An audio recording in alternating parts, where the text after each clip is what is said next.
So today we're going to have a little talk about our spray cans. We get a lot of questions about them, and it's usually because they come across quite good on the videos. That's because they are very good, especially compared to other brands of spray cans, which are a lower quality paint usually, and the cans, the caps themselves aren't of a good quality either.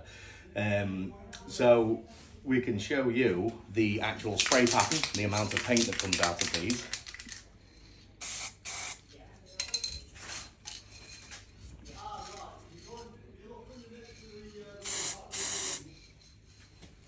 And as you can see, much better coverage.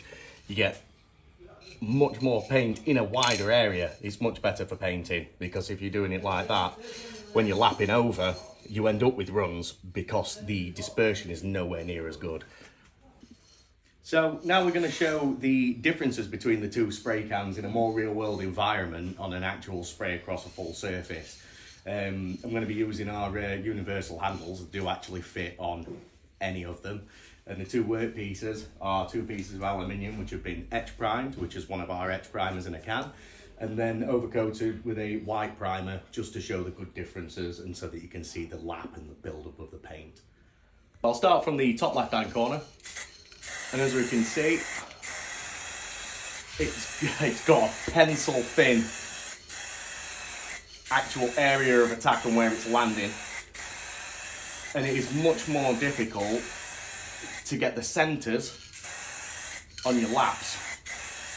And again, because of the low quality of the paint, it doesn't cover anywhere near as much as you'd want it to before it'll start to run.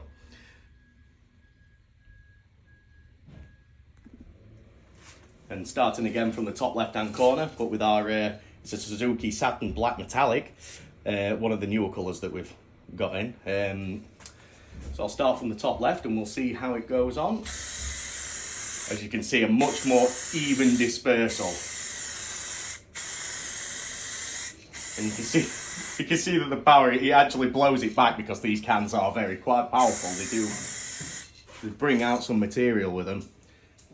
And as you can see, the lap over is considerably better. You get a much more even, consistent finish over your workpiece. And you do actually get a thicker base coat or dust coat, if you will.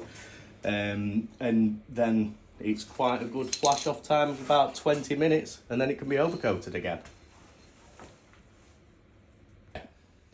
So as we're panning across the two work pieces, the first one being our brand H, you can see it's cloudy.